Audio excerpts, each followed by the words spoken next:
Hello students, in last lecture we have studied circulatory system of cockroach as well as digestive system of cockroach. In addition to that, we have learned respiratory system of cockroach and excretory system of cockroach. After that, we have learned nervous system of cockroach. In this lecture, we are going to learn reproductive system of cockroach. कॉकरोचची आपल्याला reproductive system जी आहे ती आपल्याला ह्या लेक्चरमध्ये study करायची आहे. आता reproductive system पाहताना आपल्याला जे मेल आहेत मेल रिप्रोडक्टिव्ह सिस्टम पाहिजे आहे आणि फिमेल मध्ये फिमेल रिप्रोडक्टिव्ह सिस्टम आपल्याला लर्न करायचे आहे. कॉकरोचेस जे आहेत दीज आर डायोसियस एनिमल. कॉकरोचेसला डायोसियस एनिमल का म्हटलं जातं? Because male and female individuals are separate.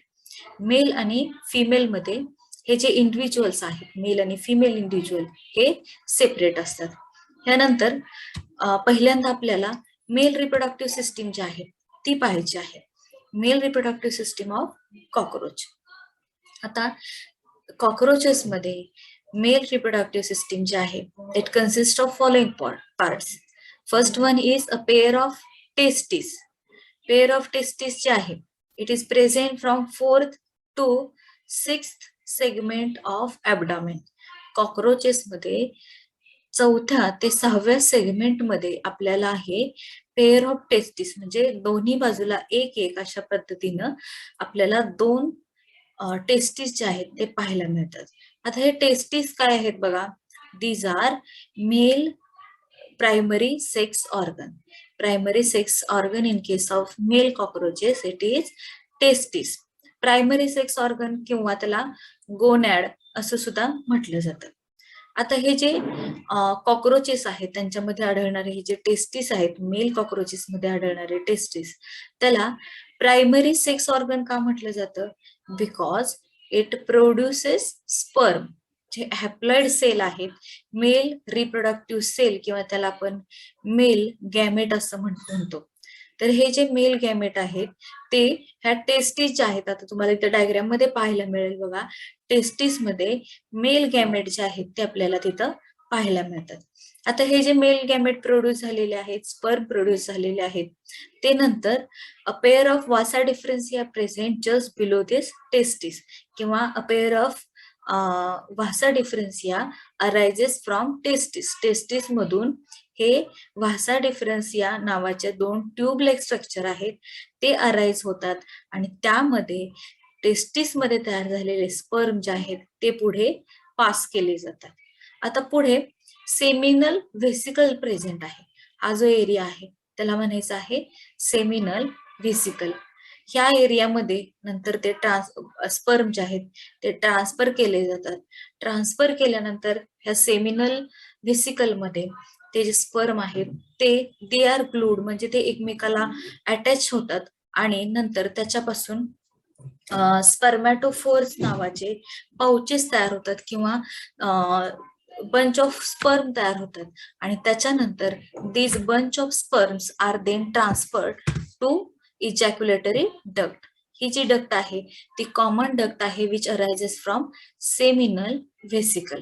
आता ह्या इजॅक्युलेटरी डक्ट मधून नंतर मेल गॉनोपोर किंवा पॅलोमियर ह्या एरियामध्ये हे जे स्पर्म आहेत ते पुढे पास ऑन केले जातात.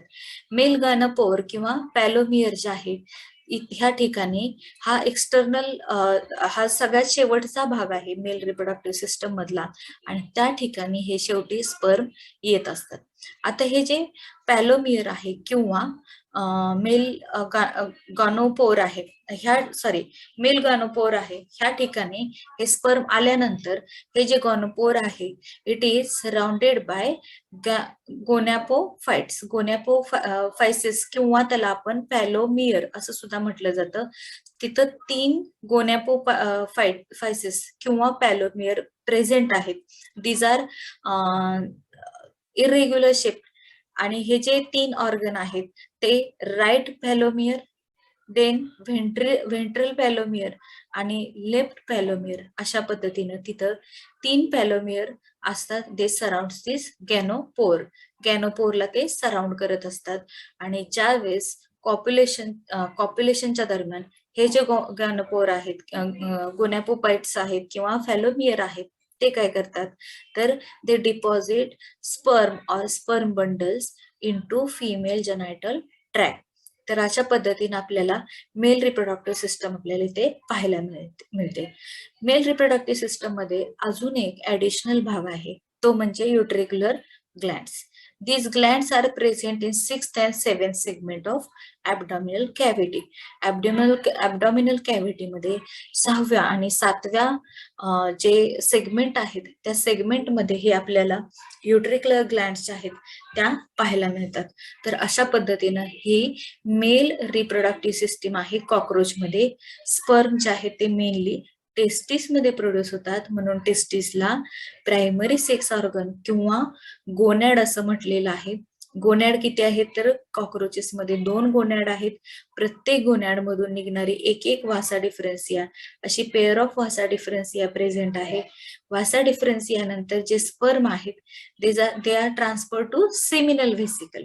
सेमिनल व्हेसिकल मध्ये हे जे स्पर्म आहेत ते ग्लूड केले जातात आणि त्याच्यापासून स्पर्मॅटोपोर तयार केले जातात आणि हे जे स्पर्मॅटोपोर्स आहेत then transfer to external organ towards the male phallomere. Male phallomere कडे हे जे ऑर्गन स्पर्म बंडल्स आहेत ते ट्रान्सफर केले जातात आणि नंतर ते फिमेल जेनायटल ट्रॅक मध्ये डिपॉझिट केले जातात ड्युरिंग कॉप्युलेशन.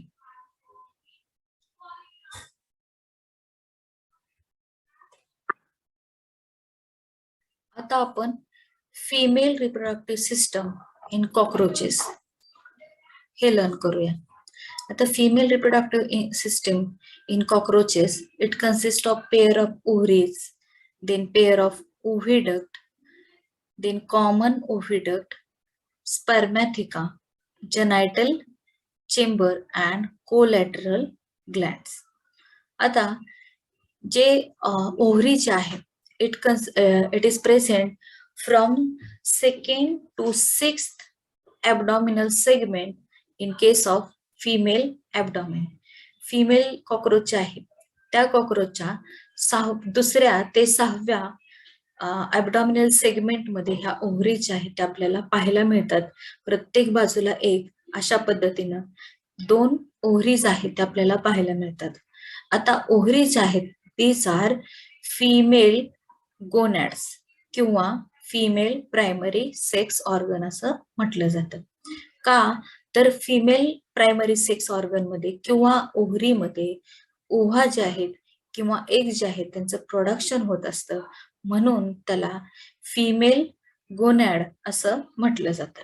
आता फिमेल गोनॅड जे आहेत त्यामध्ये it consist of 8 tubules, 8 ovarian tubules. Ovarian ट्युब्युलनी हे प्रत्येक ओव्हरी जी आहे ती बनलेली असते आणि ह्या ओव्हॅरियन ट्युब्युल्स जे आहेत they are thin tubules which consist of chain of developing eggs.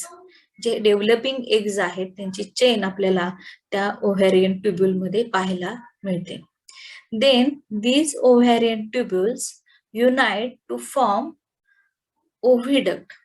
ओव्हिडक्ट जे आहे राईट आणि लेफ्ट अशा पद्धतीनं दोन्ही बाजूच्या ओव्हरीमधून येणारे जे काही ट्युब्युल्स आहेत ओव्हॅरियन ट्युब्युल त्या एकत्र येतात आणि त्याच्यापासून ओव्हिडक्ट बनते. आता ह्या दोन्ही बाजूच्या ज्या ओव्हिडक्ट आहेत they come together to form a common oviduct. हा जो एरिया आहे त्याला कॉमन ओव्हिडक्ट असं म्हटलं जातं. आता ह्या कॉमन ओव्हिडक्टलाच व्हजायना असं सुद्धा म्हटलं जातं. नेक्स्ट जे कॉमन ओव्हिडक्ट आहे it get open into जेनायटल chamber. हा जो चेंबर आहे तो आहे जेनायटल चेंबर. ह्या चेंबर मध्ये हे जी कॉमन ओव्हिडक्ट आहे ती ओपन होत असते आणि ज्यावेळेस कॉप्युलेशन होतं त्यावेळेस जे स्पर्म आहेत ते स्पर्म ह्या स्पर्मॅथिका ह्या पाउच लाईक स्ट्रक्चर मध्ये स्टोअर केले जातात. Pouch like structure present in female reproductive system of cockroach is known as spermatheca. इथे आपल्याला ह्या डायग्राम मध्ये पाहायला मिळतंय. तर ह्या डायग्राम मध्ये आपल्याला हे जे स्पर्मॅथिका जे आहे त्यामध्ये जे कॉप्युलेशनच्या दरम्यान स्पर्म डिपॉझिट झालेले आहेत फिमेल जेनायटल ट्रॅक्ट मध्ये, त्यावेळेस हे स्पर्म जे आहेत ते स्पर्मॅथिकामध्ये टेम्पररी स्टोअर केले जातात. ज्यावेळेस फर्टिलायझेशनची प्रोसेस होत असते त्यावेळेस हे जे स्पर्म आहेत स्पर्मॅथिकामधून ह्या चेंबरमध्ये येत असतात, जेनायटल चेंबरमध्ये, as well as unfertilized egg produced by this ovary are also come in this genital chamber. आणि इथे आल्यानंतर फर्टिलायझेशनची प्रोसेस होत असते. फर्टिलायझेशनची प्रोसेस, फर्टिलायझेशन काय आहे? It is fusion of male and female gamete. आता मेल गॅमेट आपण कोणता बघितला तर स्पर्म, आणि फिमेल गॅमेट एग आहे. हे दोन गॅमेट जे आहेत ते फर्टिलाइज होतात आणि त्याच्यापासून फर्टिलाइज झालेले एग जे आहेत ते नंतर ह्या ज्या भोवतीच्या किंवा ह्या ज्या सभोवताली असणाऱ्या ह्या दोन बाजूच्या ज्या कोलॅटरल ग्लँड्स आहेत फिमेल रिप्रोडक्टिव्ह सिस्टम मध्ये, त्या फिमेल रिप्रोडक्टिव्ह सिस्टम मधल्या किंवा ह्या कोलॅटरल ग्लँड मधून एक कायटिनस सबस्टन्स सिक्रेट होतो आणि त्याच्या माध्यमातून साधारणतः 14 ते 16 इतके फर्टिलाइज झालेले एग जे आहेत ते एका पाउच लाईक स्ट्रक्चर मध्ये डिपॉझिट केले जातात किंवा स्टोअर केले जातात. आणि that pouch like structure is known as ootheca. तर अशा पद्धतीनं हे फिमेल रिप्रोडक्टिव्ह सिस्टम आपल्याला पाहायला मिळते. आता फिमेल रिप्रोडक्टिव्ह सिस्टम मध्ये अजून एकदा बघा, it consist of pair of ovary. ओव्हरीची पेअर आहे राईट आणि लेफ्ट साइडला अशा एक एक अशा प्रकारे दोन ओव्हरी आहेत. These are female gonads. Ovary consist of 8 ovarian tubules. These ovarian tubules consist of chain of developing ova. त्यानंतर these 8 ovarian tubules fuse to form oviduct. दोन्ही बाजूला एक एक अशा पद्धतीने ही oviduct आपल्याला पाहायला मिळते. Then these both the oviduct come together or fuse together to form a common oviduct. Common oviduct जे आहे त्याला आपण व्हाजायना सुद्धा म्हणतो. In front of that common oviduct a pouch-like structure is present which is known as spermatheca, and this spermatheca temporarily stores sperm. sperm bundle जे आहे जे mail जेनायटल tract मधून डिपॉझिट झालेले आहेत ते स्पर्म बंडल जे आहेत की ज्याला आपण स्पर्मॅटोफोर असं म्हणतो, आणि हे जे स्पर्मॅटोफोर आहेत ते ह्या स्पर्मॅथिकामध्ये डिपॉझिट केले जातात. ज्यावेळेस फर्टिलायझेशन होणार असतं त्यावेळेस जे डेव्हलपिंग ओव्हा आहेत किंवा डेव्हलप झालेले ओव्हा आहेत की जे अनफर्टिलाइज आहेत, हॅप्लॉइड आहेत, ते ह्या चेंबरमध्ये येतात, जेनायटल चेंबर आपण म्हणतो त्याला, आणि त्यानंतर स्पर्मॅथिकामधून स्पर्म त्या एगच्या कॉन्टॅक्ट मध्ये आणले जातात आणि ते जे एग आहेत फर्टिलाइज होत असतात. त्यानंतर ह्या ज्या कोलॅटरल ग्लँड्स आहेत त्यामधून एक पर्टिक्युलर प्रकारचा कायटिनस सबस्टन्स सिक्रेट होतो and it wraps the fertilized ओव्हा.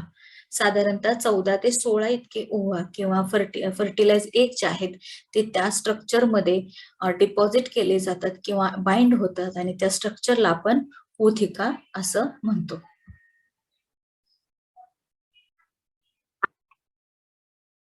On an average एक फिमेल साधारणतः 9 ते 10 ओथिके जी आहे ती प्रोड्यूस करत असते. हे ओथिके जे आहेत प्रोड्यूस झालेले ओथिका आहेत ती नंतर डिपॉझिट करत असते एखाद्या सुटेबल प्लेसला, जसं की क्रॅक्स असतील, क्रिव्हायसेस असतील, त्या ठिकाणी हे जे ओथिके जे आहेत ते ग्लू केले जातात की ज्या ठिकाणी ते जे ओथिका आहे त्याला योग्य प्रमाणात टेम्परेचर आणि ह्युमिडिटी मिळेल. आता ह्युमिडिटी मिळाल्यानंतर किंवा योग्य प्रमाणात टेम्परेचर मिळाल्यानंतर त्याचं हॅचिंग होत असतं. हॅचिंग म्हणजे काय? ती अंडी उगवण्याची प्रोसेस आहे. आता स्ट्रक्चर ओथिका आपण बघितलं, त्यानंतर आपण डेव्हलपमेंट ऑफ फर्टिलाइज एग बघूया. साधारणतः जे इन जनरल जे इन्सेक्ट आहेत त्यांच्या लाईफ सायकल मध्ये एग मधून पहिल्यांदा लार्वा किंवा कॅटरपिलर जे आहेत ते बाहेर पडत असतात आणि त्यांची नंतर डेव्हलपमेंट होऊन पूर्ण मॅच्युअर झालेला लार्वा जो आहे it goes to pupal stage, त्याचा प्युपा बनतो, त्याचा कोश बनतो आणि प्युपामधून नंतर पुढच्या स्टेजला त्याच्यामधून अडल्ट बाहेर पडत असतो. मात्र जे कॉक्रोचेस आहेत त्यांच्यामध्ये मात्र फर्टिलाइज एग मधून हॅचिंग नंतर पहिल्यांदा निम्फ बाहेर पडतात. निम्फ काय आहेत? हे अडल्ट सारखेच दिसणारे आहेत, परंतु छोट्या आकाराचे हे ऑर्गॅनिझम्स किंवा कॉक्रोचेस असतात. त्याच प्रोसेसला पॉरोमेटाबोलस असं म्हटलं जातं. म्हणजेच डेव्हलपमेंट थ्रू निम्फल स्टेज मध्ये कॅटरपिलर किंवा जे लार्वा आहे ही स्टेज येत नाही, डायरेक्ट फर्टिलाइज एग मधून निम्फ बाहेर पडतात. आता हे निम्फ जे आहेत ते साईजनं छोटे असतात, त्याचबरोबर they are enable to sexual activities. Sexual activities करण्यासाठी ते अनेबल असतात किंवा सेक्शुअली इमॅच्युअर असे ते निम्फ असतात. निम्फ जे आहेत जसजसे डेव्हलप होतील तस तसं त्यांच्यामध्ये मोल्टिंग ही सुद्धा प्रोसेस येत असते. म्हणजे एका स्टेज मधून दुसऱ्या स्टेज मध्ये जाताना त्यांच्यामध्ये मोल्टिंग होत असतं. जे काही एक्झोस्केलेटन आहे कायटिनस ते थोड्याफार प्रमाणात तिथं रिमूव्ह केलं जातं आणि त्या प्रोसेसला मोल्टिंग असं म्हटलं जातं. जे कॉक्रोचेस आहेत त्यांच्यामध्ये मोल्टिंग होत असताना किंवा ते जे कॉक्रोचेस आहेत निम स्टेज पासून अडल्ट स्टेज पर्यंत जाताना त्यांना साधारणतः 13 वेळा त्यांचं मोल्टिंग होत असतं. तर अशा पद्धतीनं जे कॉक्रोचेस आहेत त्यांच्यामध्ये डेव्हलपमेंट ऑफ फर्टिलाइज एग जे आहेत ते आपल्याला पाहायला मिळतात. हे सगळं होत असताना सगळ्यात महत्वाचं जे क्रॅक्स आणि क्रिवायसेस मध्ये ऊतिका डिपॉझिट केल्या जातात किंवा स्टिक केल्या जातात त्यामधून साधारणतः टेम्परेचर आणि ह्युमिडिटी किती आहे त्यानुसार हॅचिंगचा कालावधी बदलत राहतो. साधारणतः 24 डिग्री सेल्सिअस टेम्परेचर असेल, नॉर्मल ह्युमिडिटी असेल तर हॅचिंगसाठी साधारणतः 58 दिवस लागतात आणि ज्यावेळेस 30 डिग्री सेल्सिअस टेम्परेचर आहे, थोडस जास्त टेम्परेचर असतं त्यावेळेस मात्र हे जे हॅचिंगचा पिरियड आहे तो कमी असतो. म्हणजे साधारणतः 32 दिवस इतका तो आपल्याला कमी पाहायला मिळतो. तर अशा पद्धतीनं आजच्या लेक्चरमध्ये आपण जे कॉक्रोचेस आहेत त्यांच्यामध्ये मेल रिप्रोडक्टिव्ह सिस्टम हा भाग आपण डिटेलमध्ये पाहिला.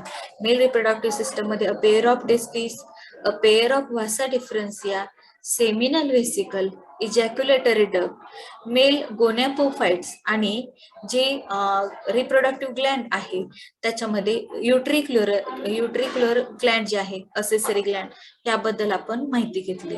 फिमेल रिप्रोडक्टिव्ह सिस्टम मध्ये आपण ओव्हरी, ओव्हिडक्ट, नंतर कॉमन ओव्हिडक्ट, स्पर्मॅथिका, जेनायटल चेंबर आणि कोलॅटरल ग्लँड्स याबद्दल आपण डिटेल माहिती घेतली. त्यानंतर आपण ऊतिकाचं स्ट्रक्चर कसं असतं आणि हॅचिंग पिरियड, त्यानंतर डेव्हलपमेंट ऑफ फर्टिलाइज एग हा जो भाग आहे तो आपण कव्हर केला. आता नेक्स्ट लेक्चर मध्ये आपण इंटरॅक्शन विथ मॅनकाइंड आणि कंट्रोल मेजर आणि रिव्हिजन ऑफ होल टॉपिक हा जो भाग आहे तो कंप्लीट करणार आहोत. थँक्यू.